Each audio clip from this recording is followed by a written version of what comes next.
Hi guys, this is Peter Rodner for the Mokdong branch. This is my C2 Albatross Plus Lesson 6 post-vlog.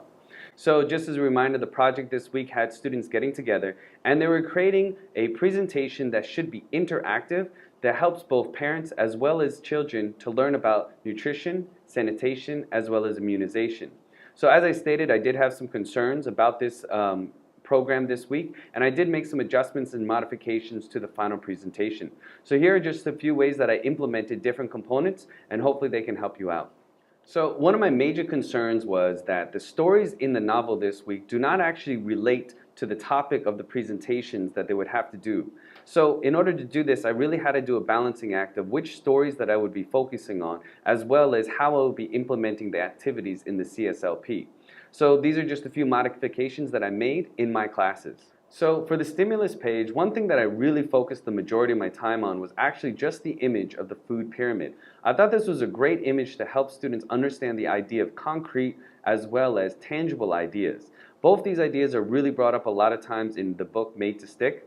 And the reason I liked it was because majority of my students had seen it before, and when I started to ask them what this pyramid meant or what information it was trying to convey, a majority of them were able to understand as well as explain what it was trying to tell us about healthy eating habits. I then asked them, well, would this be easier to understand if I just had given you a list of different vitamins or different type of statistics of nutrition?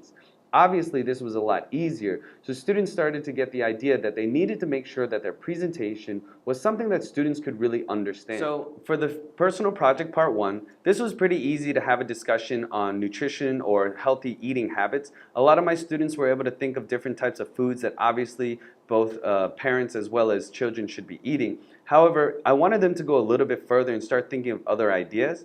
We did lead into a conversation of both vitamins as well as juicing. These were two things that some of my students were actually doing. A lot of them take a daily vitamin, and a few of them actually do a juicer at home. So another concern I did have with the students' final presentations was that the CSLP asked them to make an interactive presentation. Now, I was concerned that students would have some difficulties with this, so I thought I'd introduce this right at the beginning with the first personal project. Instead of having students draw a handout, I actually had them start thinking of games or different activities they could create in order to teach students different ways in order to eat healthy or different type of nutritional facts. There were some excellent examples. One of the best examples I thought was one team decided that they would create a game where there would be a bunch of foods. They would all be lined up or in different piles. And the game would be that students would have to run out and they would have one plate, and they need to fill their plate up with any type of food that they think would be nutritious. Then based on the food that they have collected on their plate, they would get a certain amount of points. And therefore, they would also learn some facts of maybe some more things that they should add to their plate or some things that shouldn't be on the plate, such as sweets or very salty or sugary things. I thought this was a great idea, and it really started getting students into the idea of how they can make things maybe more interactive. For Concept Context Part 1, this is really just talking about the first story in the novel, which is about the manufacturers and the engineers, and the fact that you need a universal language. Not necessarily you need to dumb down the information, but you need to explain things to people in a way that they can understand it. This was pretty easy to explain to my students, and I just referred back to the food pyramid that we talked about in the beginning in the stimulus page. So for Concept Context Part 2, I skipped the story on the Boeing 727 and I focused the majority of my time on the story between Disney as well as the HP company. The reason I thought this story was really helpful was because of the fact that it really focuses on the idea of creating a presentation that is interactive, something that they would have to do later on in their final presentation. It was really good to be able to actually read this part of the story and explain to my students that they could have done a very easy PowerPoint presentation. However, by having this simulation created, it was way more effective and everybody was really able to understand it easily. So this really helped out my students understand or think of different ways they could make things a little bit more interactive when they present on their 3 topics. So for Personal Project Part 2, it was really easy for my students to think of different aspects of sanitation they might want to focus on.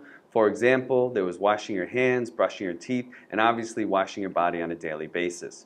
So I did ask my students to go a little bit further, and I started asking them to think of ways that they could convince maybe children who don't want to do these things to actually do them. And this also led to the idea of making their presentation more interactive. We focused on, instead of the picture, we focused on just the bottom area. I took a screen capture and we created a box. And I once again asked them to create different types of activities or games in order to make their presentation more interactive.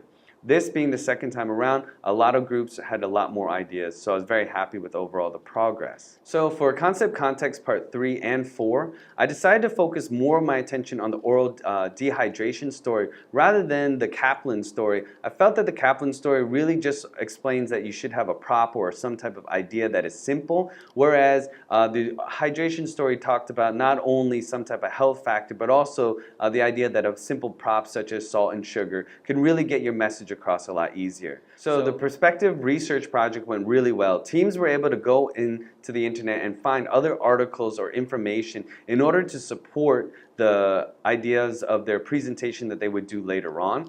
They didn't have to find a ton of information. They just found some simple facts or information such as how long you should actually brush for, or the ways you should brush your teeth, or how to get students motivated into eating healthy or proper sanitation or hygiene. Overall, I only gave them about 10 minutes to write down as much information they could and had them use that information in their final presentation. So in my original vlog, I did say that I would be eliminating the idea of immunization. So I did do this in my actual class and I thought it went really well. This gave me plenty of time to discuss those stories that I wanted to, as well as focus on just the nutrition as well as sanitation components. We also did have research on both of those information, so therefore I didn't think the immunization part was really necessary in order for my students to complete this project. So overall, I was really happy with all my presentations. My students did really well, and we were able to use the app, the Wii Video, which made things a lot easier for my students. Or it will freeze. So I hope these tips or suggestions have helped you guys out, and I'll see you guys next vlog.